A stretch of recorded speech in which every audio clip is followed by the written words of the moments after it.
Assalamualaikum warahmatullahi wabarakatuh. Pemirsa Ruqyah yang dirahmati Allah Ta'ala, inilah Kota Pahlawan, Surabaya. Di kota ini kami kembali menggelorakan dakwah Ruqyah Syara'iyah. Dan pilihan kami kembali ke Masjid Cengho untuk yang kedua kalinya.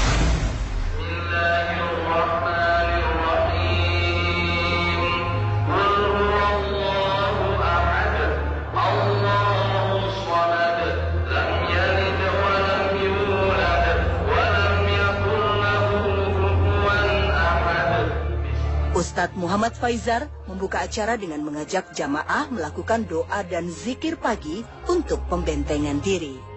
Semoga Allah Ta'ala melindungi kita semua dari berbagai godaan setan dan kejahatan makhluknya.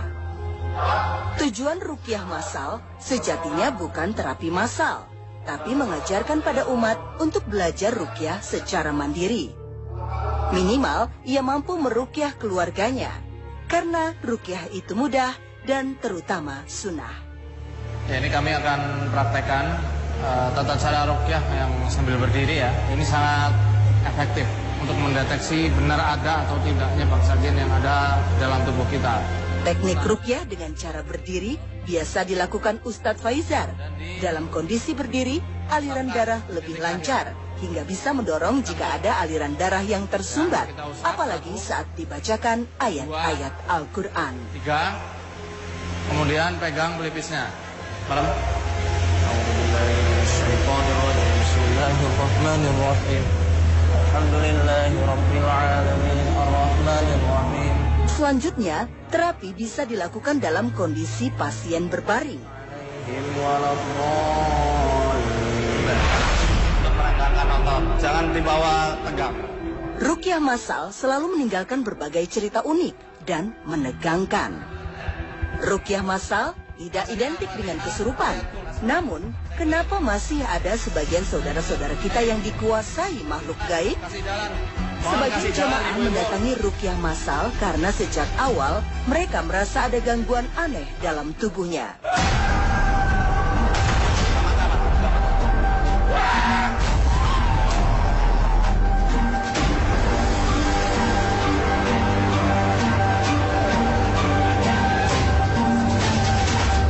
Meskipun jumlahnya sedikit, mereka bisa mengganggu acara terapi massal.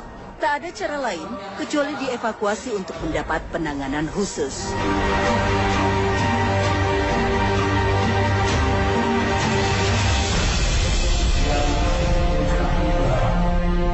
Jika seseorang merasa ada bangsa jin yang merasuki tubuhnya, sebaiknya ajaklah pasangannya, kerabatnya, atau temannya untuk mendampingi selama proses terapi ruqyah.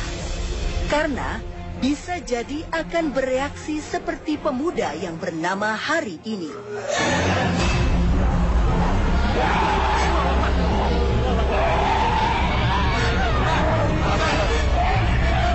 Sabar. Jangan diketuk. Biar, sabar. Serangan mendadak biasa dialami peruqyah. Untuk kasus yang karakternya jin pemberontak, peruqyah sebaiknya didampingi oleh banyak orang untuk menghindari amukan pasien yang tengah dikuasai jin zolim.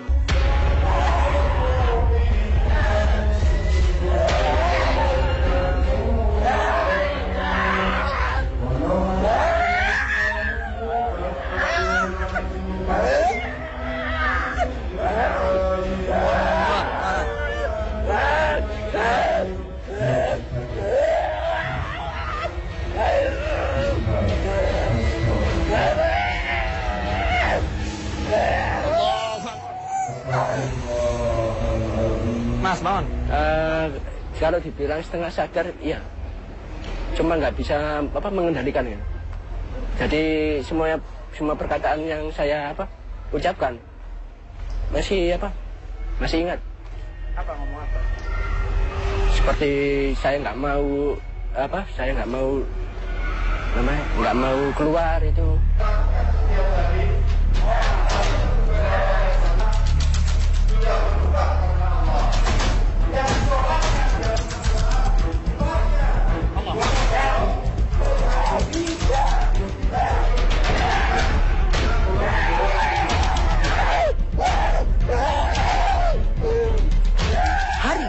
memiliki jin karena ia pernah mendalami ilmu tenaga dalam.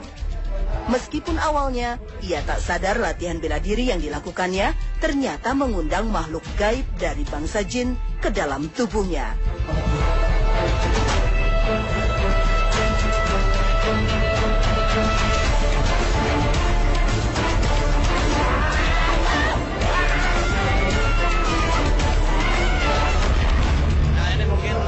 Dari Cikgu Kodam ya, yang pernah dia ikuti, Allah mungkin dari bela diri atau sebagainya. Mana temannya? Ini pernah ikut apa? Kanuragan? Bela diri? Kasihan ini orang. Mas, bangun. Kapan Bang? Hari. Ini Fred soalnya sama dia di sini. Gangguannya sering sholat nggak? Sholatnya rajin. Sebelumnya.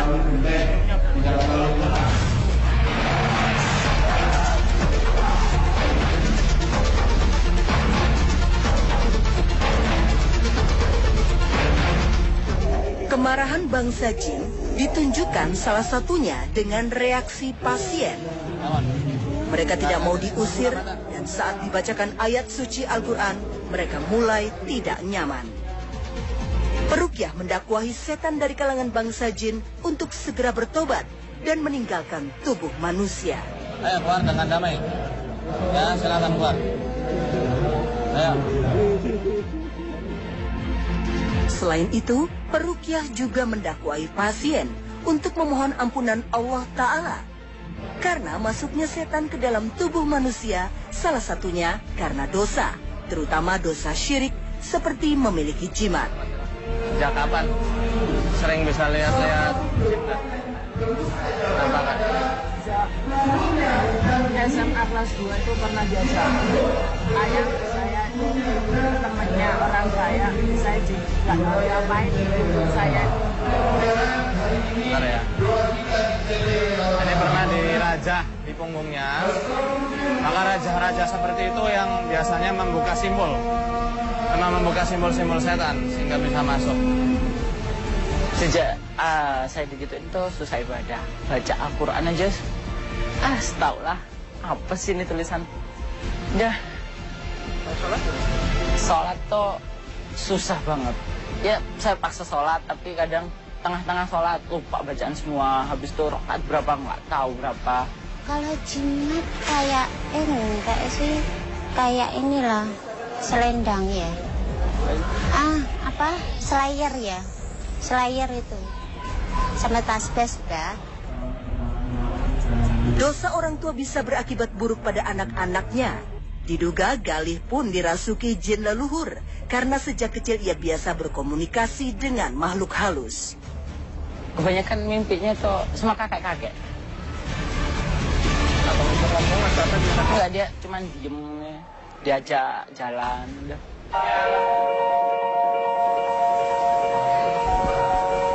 Penuh narkoba, orang gila. Suasana hujan tak menghalangi jamaah untuk mengikuti terapi ruqyah hingga akhir. Banyak masyarakat yang menderita penyakit medis pun berharap kesembuhan melalui ruqyah. Ikhtiar medis tetap bisa dilakukan, seperti berobat ke dokter, karena kesempurnaan tawakal adalah ikhtiar yang maksimal. Allah Ta'ala menurunkan obat dari langit, yaitu Al-Quran. Dan Allah ciptakan berbagai obat dari herbal yang tumbuh di bumi seperti madu, habatus sauda, zaitun, dan obat herbal lainnya. Semua kesembuhan bersumber dari Allah Azza wa Jalla. Manusia tugasnya hanya berikhtiar.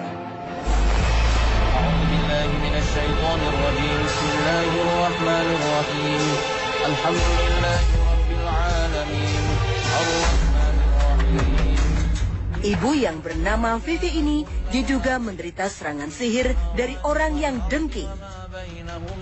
Al-Quran terbukti menjadi obat dan rahmat bagi orang-orang yang beriman. Ketika dibacakan ayat suci Al-Quran, makhluk jahat yang berada dalam tubuh Vivi tak kuat mendengar ayat-ayat ancaman. Pak, saya rukyah Bapak. Apa kondisi istri Bapak ini tidak memungkinkan gitu ya? Jadi, karena kalau mau muntah, muntahkan saja. Ya, bismillah. Bismillahirrahmanirrahim. Alhamdulillahi rabbil alamin. Ar-Rahmanir-Rahim. Maliki yaumiddin. Karena Vivi begitu lemah, tak ada cara lain kecuali dengan mengeluarkan jin melalui sang suami. Teknik ini tak bisa diterapkan untuk semua kasus, hanya dalam kondisi darurat.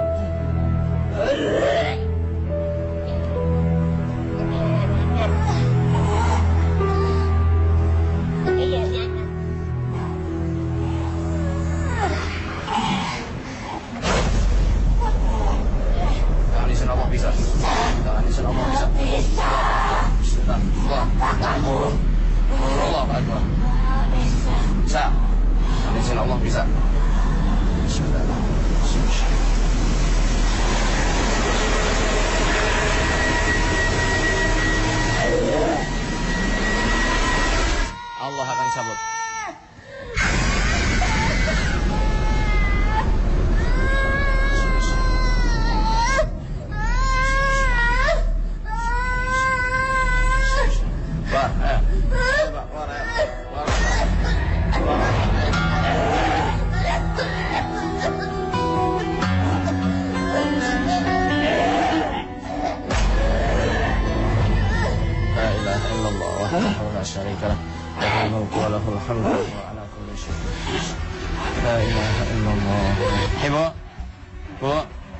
Ibu, kepalanya gimana rasanya? Istighfar ya? Karena kondisinya lemah, maka saya panggil suaminya, suruh pegang di ubun-ubunnya, supaya yang ada di ubun-ubun itu keluar lewat suaminya tersebut. Ya nyata jeribah saja. Dan nyata setelah dirukyah sudah ringan itu kepalanya. Sihir itu pengaruhnya lebih kuat karena kombinasi kekuatan antara setan manusia sama setan jin. Ya, saya itu kayak ada yang untuk mau keluar. Badan saya itu rasanya itu panas dan gemetar, keluar keringat juga.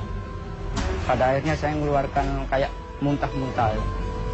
Alhamdulillah baikan, tapi ini katanya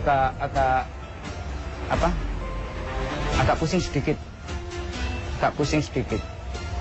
Tapi awalnya berat, sekarang udah alhamdulillah ringan.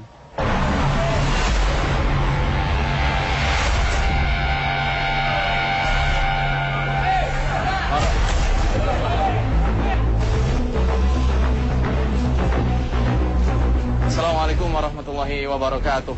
Kali ini kami dari tim Rukyah Trans 7 sedang berada di Terminal Purabaya di Surabaya. Insya Allah pada kesempatan kali ini kami akan tanya-tanya langsung sama masyarakat sekitar mengenai rukyah. Apa itu rukyah syariah? Apakah mereka sudah banyak yang tahu? Mari kita saksikan. Terapi rukyah sebaiknya dilakukan di tempat-tempat yang bersih dan tenang supaya pasien lebih khusyuk saat mendengar ayat suci Al-Quran. Namun, kami mencoba memperkenalkan terapi rukyah di tempat-tempat umum karena masih banyak orang yang belum terjangkau dengan dakwah rukyah syariah ini.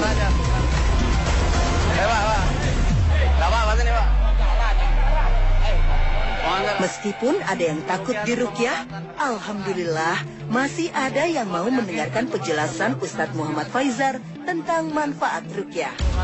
Kesurupan, tapi untuk semua penyakit udah pernah tahu loh. Ada yang mau pengen coba di rukyah? Ada yang pengen enggak? Pengen? Kalau pengen ya? Kalau enggak dulu. Namanya Bapak juga. Nanti insya Allah. Tahu nanti insya Allah ya. Saya pengen lihat Astone, tangannya. Bapak ini kolesterol juga tinggi nih. Ya, sering ini pegel dan berat ya. Senang. Ini juga kadar gas dalam perut ini juga banyak. Sering kembung. Tambah masuk angin.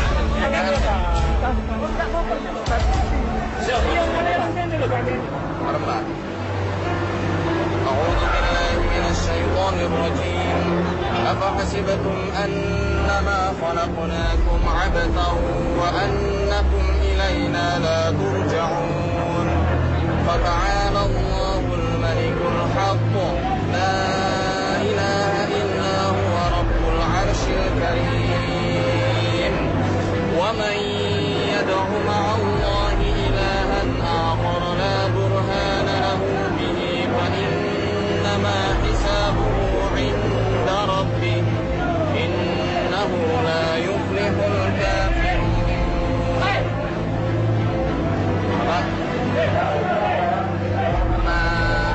Ikut tenaga dalam? Ya. Oh ya. Itu dari tenaga dalamnya. Jadi tangannya kayak gini sendiri tangannya. Tangan dibuang nggak? Kalau dibuang sekalian dibuang kalau kayak terserah bapak. Ikhlaskan keluarkan. Nanti biar dimuntahkan saja. Itu nanti keluarnya lewat muntahan.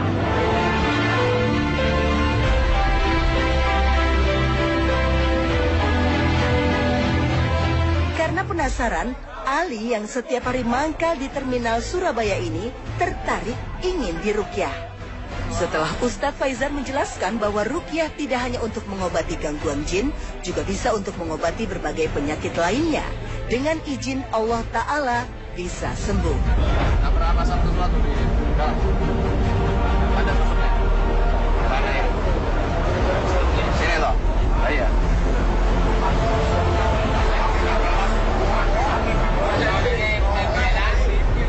Peringatan. Nah ini wujud keluarnya. Jadi kadang susuk itu keluarnya nggak mesti keluar jarum. Kadang keluar peringkat semacam ini. Mereka gaib sebenarnya.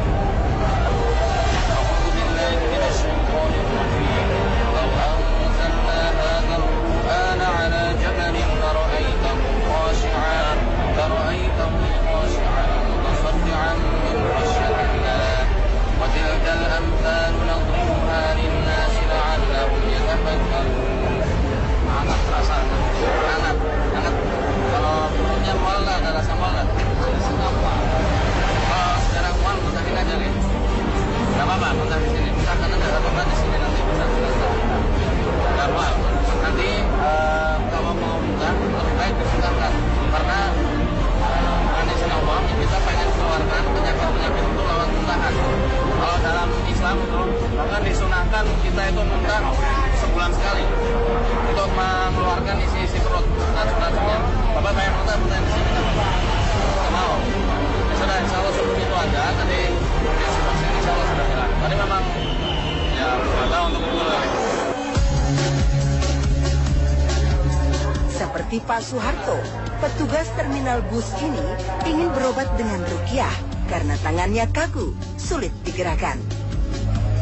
Ustadz Faizar pun mulai meruqyahnya.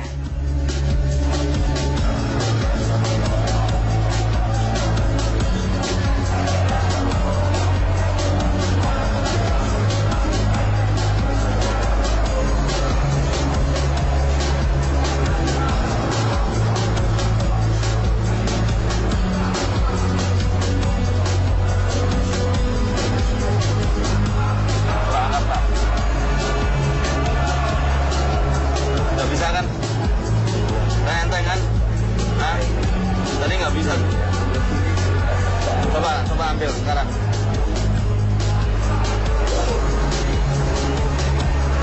Bisa. Nah, alhamdulillah. Ya.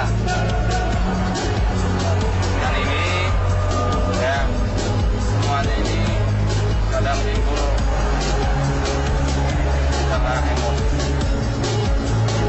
Kita marah, dari marah-marah yang namanya dari Al-Quran ini pengobatan manusia, pengobatan Quran ini mencakup semuanya. Tidak cukup, tidak cuma penyakit-penyakit fisik.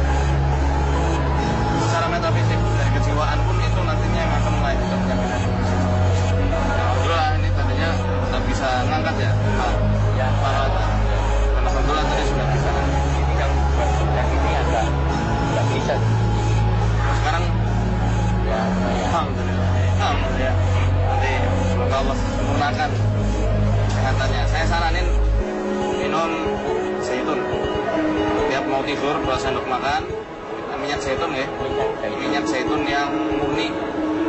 Ya, putih. di mana aja lah toko herbal. 2 sendok makan sebelum tidur, 1 sendok makan setelah habis makan. Nanti insya Allah enak badannya. Ini nanti bisa. Nah ini sudah bisa kok. Coba Pak, ke atasnya lagi. Enak loh. Enak. Alhamdulillah. Iya. Oke, ya sudah. Makasih ya Pak ya. Oke, terima kasih.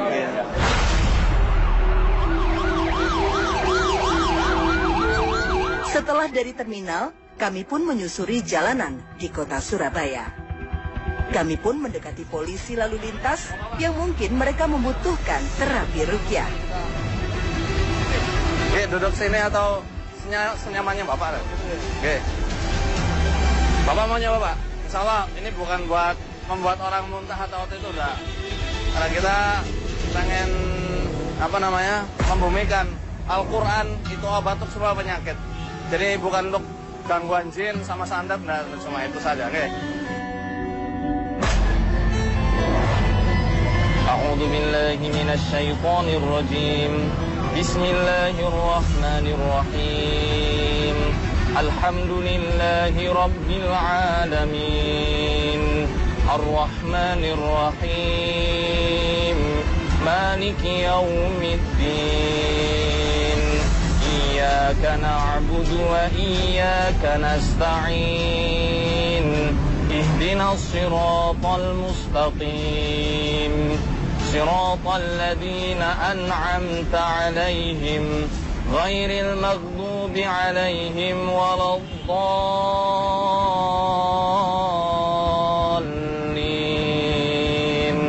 Gimana rasanya setelah dibacakan Quran? Hangat di dalamnya. Mual enggak? Ada rasa? Terasa hangat gitu nih. Ya alhamdulillah. Jadi insyaallah ini ketika organ-organ tubuh kita dibacakan ayat-ayat Al-Quran itu tunduk mereka dan menghangat. Itu proses-proses kesembuhan, penyembuhan itu kan dengan penghangatan seperti itu. Apalagi ini dengan angin-angin dingin. Alhamdulillah, petugas kepolisian kini makin mengenal ruqyah sebagaimana yang diajarkan oleh Rasulullah Shallallahu Alaihi Wasallam.